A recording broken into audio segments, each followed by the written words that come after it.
Bonjour à tous, j'espère que vous allez bien. On se retrouve pour le brief du vendredi 11 avril 2025. On se fera un petit point Bitcoin, Ethereum. Vous avez choisi dans les commentaires l'analyse de RSR pour la prochaine vidéo. Je remets du coup en jeu ENA contre Ondo, Giro-Telcoin, parce qu'il n'y a personne qui vote pour lui. Donc vous pouvez voter entre ENA et Ondo. Le coin qui reviendra le plus gagnera l'analyse, Et aussi, n'hésitez pas à me proposer d'autres altcoins que je pourrais analyser. Je vous rappelle notre petit service d'algo hier, pareil, qui a encore pas mal enchaîné sur les shorts à prendre, et l'algo a réussi à prendre les shorts ici avec par exemple 24% de gains sur AAV, aussi sur le move de Trump, on avait pu récupérer pas mal de pourcentage, jusqu'à 84% sur AAV également, AAV qui fonctionne plutôt bien.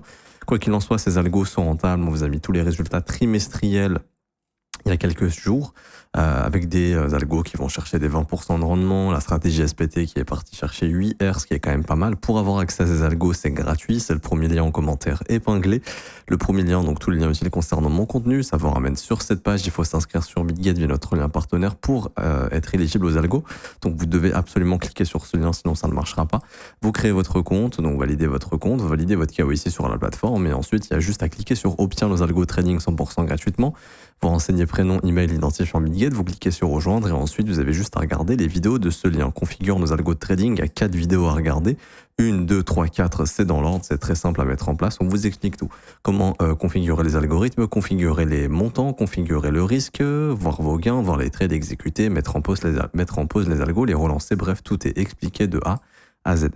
Alors pour revenir sur BTC, bon, c'est pas mal volatile, hein, il y a des news dans tous les sens, que ce soit Trump et ses tarifs, le mec, oui, non, je suis pas prêt à négocier avec la Chine, je sens qu'avec la Chine on va trouver un accord. Bon, on a sent qu'il est en train de comprendre qu'il a fait n'importe quoi, Donald Trump, dans le sens où, théoriquement, ce qui était son ambition, c'était que les investisseurs aillent en fait dans les obligations, et c'est pas du tout ce qui se passe. En fait, on est littéralement en train d'avoir une chute du marché obligataire.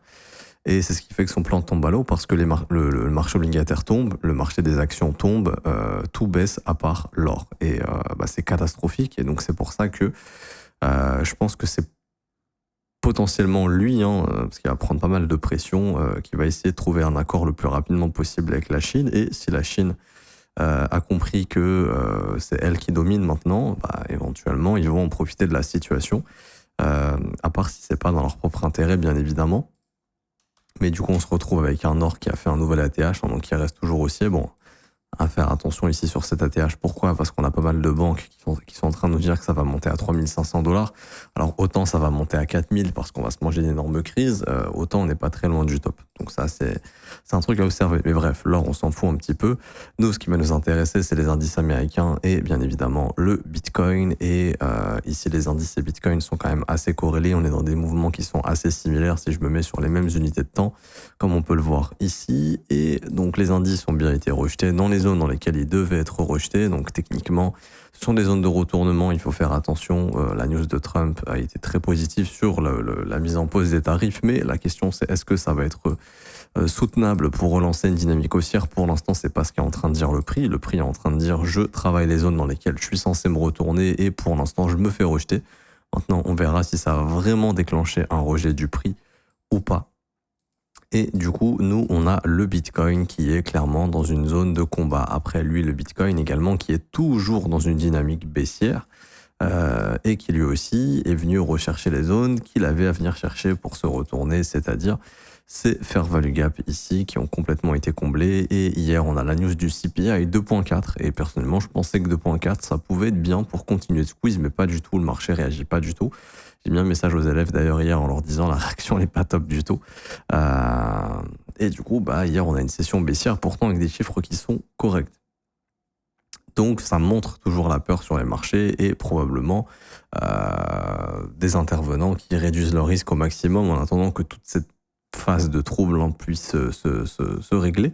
Et aujourd'hui, on a le core PPI, donc ici les prix à la production.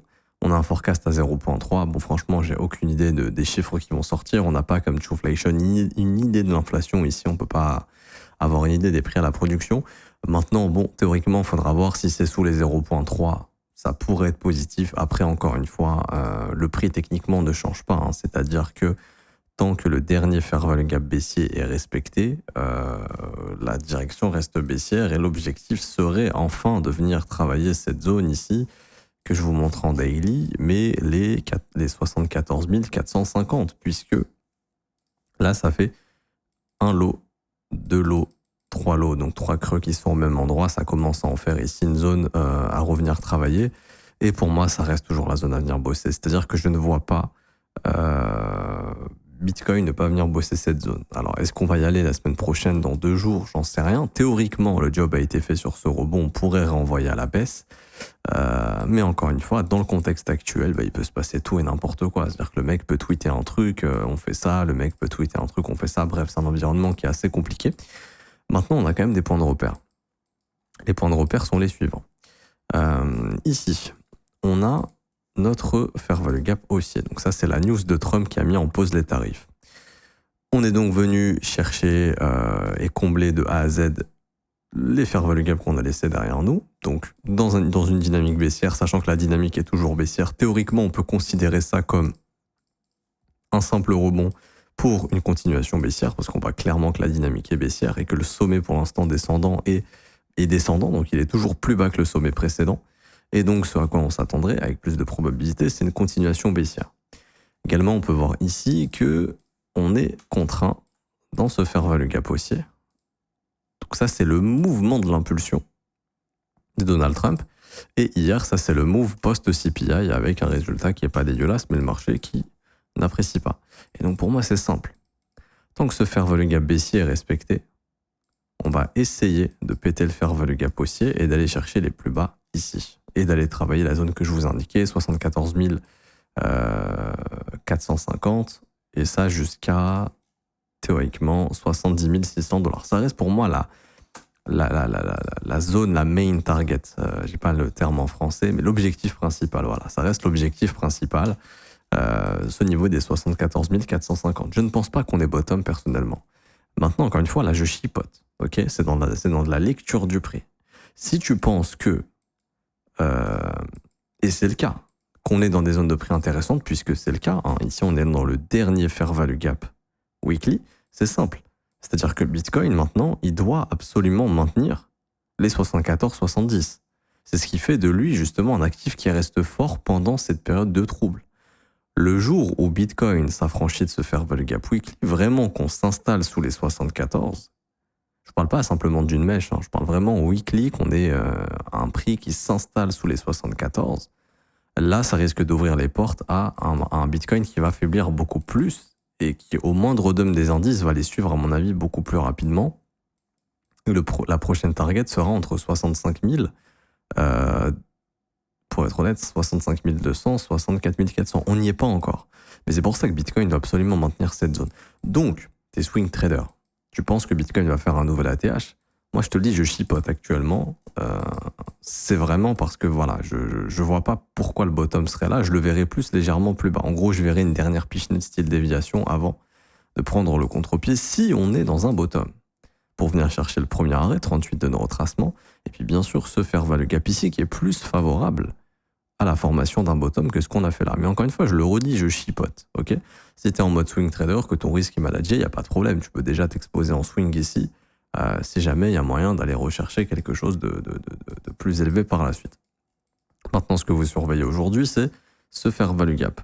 Tant qu'il est maintenu, ça c'est le nouveau fair value gap baissier qui s'est formé après le fait d'avoir comblé tous les fair value gap qu'on a laissés. C'est-à-dire que là, je vous prends tous les fair value gap baissiers, vous voyez, hop, on a tout comblé. On s'est fait rejeter, nouveau fair value gap baissier. La théorie voudrait que dans une dynamique baissière, ça nous renvoie plus bas. Également, on a tradé le range de lundi et on l'a résolu au nord. Sauf que, il y a la réintégration. Donc tout ça est plus favorable également à la chasse du Mandelo. C'est-à-dire à se diriger vers les 74 457. Maintenant, ce n'est pas une obligation, parce qu'encore une fois, Trump peut sortir un truc toutes les 2 minutes. Ça, c'est un truc qu'il faut bien comprendre. Que nous dit notre ami BNB? Moi, j'aime bien regarder BNB. Est-ce qu'il confirme ou pas ce dip? Alors, où est-ce qu'il est, BNB? Pour l'instant, il n'y a pas forcément plus de choses. Ok. Ce qui est intéressant de voir, c'est quand BNB diverge, je vous l'ai montré plein de fois, mais BNB divergeait beaucoup sur ce pump ici, là. BNB confirmait pas du tout ce pump et on est reparti à la baisse directement. Du coup, là, il n'apprend pas grand-chose, il est très corrélé au Bitcoin. Et j'allais dire une dernière chose que j'ai oubliée. Oui, c'est juste ce matin, là, sur le fait qu'on ait comblé tous les fair value gap en H1, etc., qu'on a un petit breaker qui s'est formé ici. Hop, donc ça, c'est ce que je vais observer personnellement. Mais là, on voit que pour l'instant, ce breaker nous a renvoyé dans un petit mouvement baissier. Bon, je suis en 1 minute, hein, à voir si ça suffira ou pas. Mais bon, voilà, c'est un premier petit signal baissier en l'OTF. Bon, faudra voir si ça se confirme ou pas dans la matinée. Mais bref, observez bien ce fair value gap H4. Bien sûr, les news de cet après-midi, le PPI. Mais théoriquement, tant que ce fair value gap est maintenu en H4, donc tant qu'on ne revient pas déborder, je dirais à peu près les 82 000 $, théoriquement, le flux devrait rester baissier pour aller purger le Mandelo éventuellement. Et du coup, ETH. Alors, tac. ETH, pareil, qui s'est bien fait rejeter dans son fair value gap daily. C'est plutôt signe de continuation baissière. Je vois pas de signal de force ici, à part la bougie haussière de l'annonce de Trump, mais qui a quasiment déjà été retravaillée de au moins 60%, je dirais. Et pareil, on a réintégré le range de lundi. Le breaker bullish qu'on a formé ne s'est pas du tout... n'a pas du tout rejeté le prix, hein. On est complètement repassé dedans comme du beurre, donc ça aussi c'est plutôt annonciateur de quelque chose de baissier. Et ce qu'il faut observer sur ETH, ça va être le fair value gap H4 également, qui lui serait plus annonciateur tant qu'il est maintenu d'une continuation baissière. Ok, plutôt annonciateur d'une continuation baissière, et même en H1 ici on peut voir que le job a été fini, qu'on est venu combler tout le fair value gap H1. Et que théoriquement, c'est des zones qui peuvent nous renvoyer plus bas. L'objectif serait le Mandelo, parce que, enfin, le Mandelo, il a déjà été chassé, mais du coup, le plus bas de cette semaine, puisqu'on est venu chasser le plus bas de lundi, le plus haut de lundi, on a réintégré, donc on est revenu dans le range, tout simplement. Et donc, dans l'idée, c'est de se dire que, pareil, la prochaine zone à stopper, elle est ici, hein, c'est 1367, donc, ce rebond ici, théoriquement, pourrait nous ramener à faire ça. Maintenant, ce n'est pas impossible. Des fois, ça arrive que le prix revienne faire quelque chose comme ça avant de renvoyer plus bas. Ça serait événement, enfin, serait potentiellement sur une news, peu importe, Trump, voilà, qui redit quelque chose, ou un accord qui est trouvé entre la Chine et les États-Unis. Enfin, d'ailleurs, ça, c'est important à comprendre, hein, mais s'il y a un accord réel qui est trouvé entre la Chine et les États-Unis et que les tarifs sont beaucoup moindres que ce qu'on a maintenant, parce que là, ça part en cacahuète, ça, le marché va vite apprécier et tous les assets à risque vont remonter. Donc, les actions, les indices, les crypto-monnaies, on aura des squeezes en fait assez rapidement. Et c'est pour ça que je vous dis que ce serait pas anodin, ce serait pas impossible, si on a justement un accord aujourd'hui ou dans les jours à venir, que d'un coup, boum, on fasse un truc comme ça. Parce que là, on régit énormément aux news. Ça, c'est important de le comprendre. Donc, l'analyse technique, c'est bien.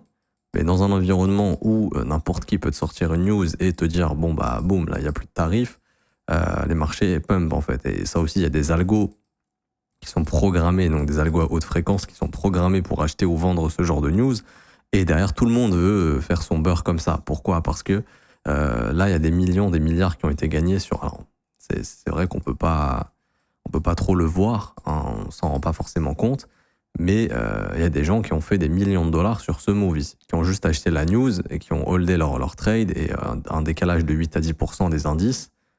Avec un gros sizing, il y a des gens qui ont fait des millions aussi, d'autres qui ont perdu des millions aussi, il faut bien le comprendre. Mais du coup, il y a aussi ce truc de la prochaine news, il faut que je l'achète ou il faut que je la vende pour faire de l'argent. Et donc, c'est pour ça qu'à la moindre news, il y a tout le monde qui se jette dans l'achat et dans la vente. Et c'est ce qui fait que les marchés sont très volatiles et que ça fout un peu le bordel et les market makers aident pas. Donc, c'est ce qui fait que l'environnement est un petit peu compliqué. Je m'arrête ici pour aujourd'hui, j'espère que ça vous aura plu. Si c'est le cas, n'hésitez pas à laisser un petit pouce bleu, vous abonner si ce n'est pas déjà fait. Également, je vous rappelle que je vous offre un mentorship d'une valeur de plus de 2700 €. C'est gratuit, c'est le premier lien en commentaire épinglé. Il y a 22 cours vidéo qui vous attendent. C'est littéralement la meilleure formation que vous pourrez trouver sur le price action. Je vous explique absolument tout, des concepts super puissants. Il y a la théorie, mais il y a aussi la pratique. Pour l'obtenir, c'est simple, premier lien en commentaire épinglé. Comme d'hab, il y a juste à s'inscrire sur BitGet via notre lien partenaire. Vous créez votre compte via le lien partenaire, vous validez votre KYC et vous faites un trade d'une valeur de 100 USDT sur la plateforme. Et une fois que ça c'est fait, vous êtes éligible au mentorship. Ensuite, pour le récupérer, c'est très simple. Vous cliquez sur ce lien, la meilleure formation de trading crypto. Vous cliquez sur obtenir gratuitement, vous renseignez email identifiant BitGet, vous cliquez sur recevoir gratuitement et jusqu'à 24 heures après, vous recevrez le mentorship dans votre boîte mail. Pour ceux qui veulent rejoindre l'école et se former à mes côtés, c'est le seul abonnement payant que je propose parce que c'est un accompagnement journalier du lundi au vendredi. Je vous forme de A à Z. Vous avez accès à la formation de l'école qui est la formation la plus complète. 19 heures de cours vidéo, 8 modules qui vous forment de A à Z au trading. En plus de ça, vous avez un accès au Discord pour poser toutes vos questions. Et en plus de ça, vous avez un accès à des analyses en direct tous les jours du lundi au vendredi. C'est dispo en rediffusion si vous n'êtes pas là pendant le direct. Je réponds à vos questions, j'analyse vos coins, on trouve des opportunités ensemble. Il y a aussi le professeur Feed dans lequel justement j'explique ce que je fais. Donc hier justement je disais que sur le CPI je m'étais hedgé de nouveau, donc j'ai sécurisé les petits gains de la semaine pour pas les reperdre tout simplement. Et en attendant d'y voir un petit peu plus clair au niveau du price action. Et donc voilà, je mets des petites mises à jour comme ça aux élèves pour les prévenir.